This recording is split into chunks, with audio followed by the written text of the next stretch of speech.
আমাদের ইল্লু চাচা, ইল্লু কই গেলি রে?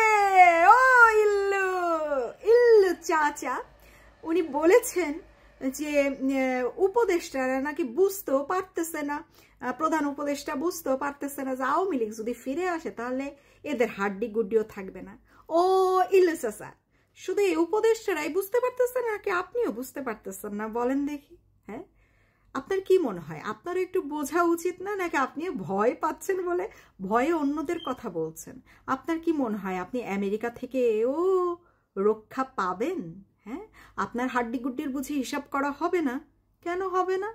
আপনি তো এই আন্দোলনের প্রধান হোতা। তা আপনার আর আপনার চাচার হাড্ডি গুড্ডির হিসাবটা এদের মধ্যে ধরলেন না কেন? শুধু প্রধান উপদেষ্টার কি দোষ? প্রধান উপদেষ্টা যদি বলে আমার কথা শুনে তো কেউ করে নাই, তারা শুনেছে আমেরিকার কথা, তারা শুনেছে ফ্রান্সের কথা, তখন আপনি কি করবেন? হ্যাঁ, যাই হোক, আমাদের ইল্লু চাচা বলেছে প্রধান উপদেষ্টার হাড্ডিগুড্ডি নাকি আওয়ামী লীগ ফিরে আসলে খুঁজেও পাওয়া যাবে না।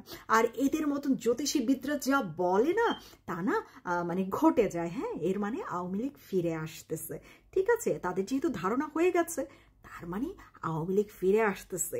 হ্যাঁ, বাংলাদেশের জনগণ, আপনাদের জন্যই আওয়ামী লীগ আবার ফিরে আসতেছে ইনশাআল্লাহ। এবং ফিরে আসার পরে শুধু প্রধান উপদেষ্টার হাড্ডিগুড্ডি না, ইল্লু চাচা আপনার হাড্ডিগুড্ডিও কিন্তু গনার মধ্যে রেখেছে, লিস্টে রেখেছে। বুঝতে পেরেছেন? তো নিজের হাড্ডিগুড্ডির চিন্তা করেন। প্রধান উপদেষ্টার কি হবে সেটা সে চিন্তা করবে, তার চেলাপেলা চিন্তা করবে। আপনার নিজেরটা তো আপনি নিজে চিন্তা করেন, নাকি নিজেরটা চিন্তা করতে পারছেন না? বেশি ভয় পেয়ে গেছেন। আরে ইল্লু চাচা, মানুষকে গালি দেওয়া খুব সোজা। হ্যাঁ, খুব সোজা। আরে গালি দিতে তো কোনো পিএইচডি করা লাগে না, লেখাপড়া শেখা লাগে না, তারপর হচ্ছে বিশাল বিদ্বান কেউ হতে পারে না। এটা তো আপনি অবশ্যই জানেন, আপনার চাচাও জানে, তাই না? গালি দেওয়া কোনো ক্রেডিটের ব্যাপার না। হ্যাঁ, ভালো কাজ করা, ভালো কাজ করে প্রমাণ রাখা, রেকর্ড রাখা, সেগুলো হচ্ছে ক্রেডিটের ব্যাপার। এবং সেই ক্রেডিটটা তো আপনার একেবারেই নাই, আপনি তো সেটা জানেন। আপনারা দুজন হচ্ছেন সে গালির ওস্তাদ। আপনারা মনে করছেন যে আরে বাপরে বাপ, এত লেখাপড়া জানা মানুষ, আপনারা গালিতেও পিএইচডি করেছেন। ব্যাপারটা কি তাই? হ্যাঁ, ওই 100-200 টাকা করে যদি আমরা ভাড়া নিয়ে আসি কাউকে, আপনাকে আপনার চাইতে উন্নত মানের গালি এসে শোনাই দিয়ে যাবে। বুঝাইতে পারছি? তাতে লাভ কি? তাতে লাভ কি? আমার পারিবারিক শিক্ষা আসলে বলে না আপনাকে উন্নত মানের গালি দেওয়া। গালি কি আমরা জানি না? বাংলাদেশে যারা নর্মালি বড় হয়, লেখাপড়াও শিখতে হয় না, তারা সবাই গালি জানে। বাংলাদেশে সবাই গালি জানে। হ্যাঁ, কিন্তু ওই যে শিক্ষাটা কোথায় কাজ করে? শিক্ষাটা কাজ করে কে গালি দেবে আর কে দিবে না। এখানে হচ্ছে শিক্ষার তফাৎটা ঘটে। তো সেখানেই আপনার সাথে আমার শিক্ষার বহু তফাৎ।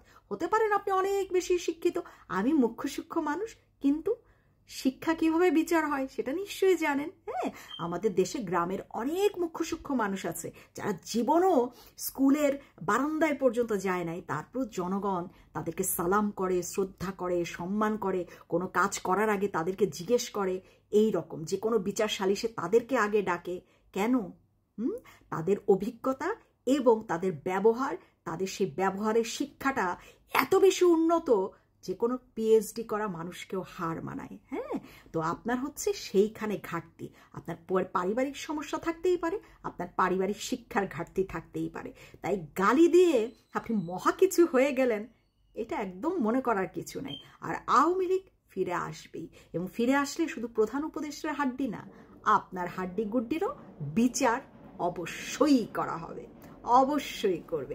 এই লিস্ট থেকে আপনার নাম কাটার কোনো সম্ভাবনা নাই, কোনো সম্ভাবনা নাই। নিজের দিকে তাকান, নিজেকে রক্ষা করার চেষ্টা করেন।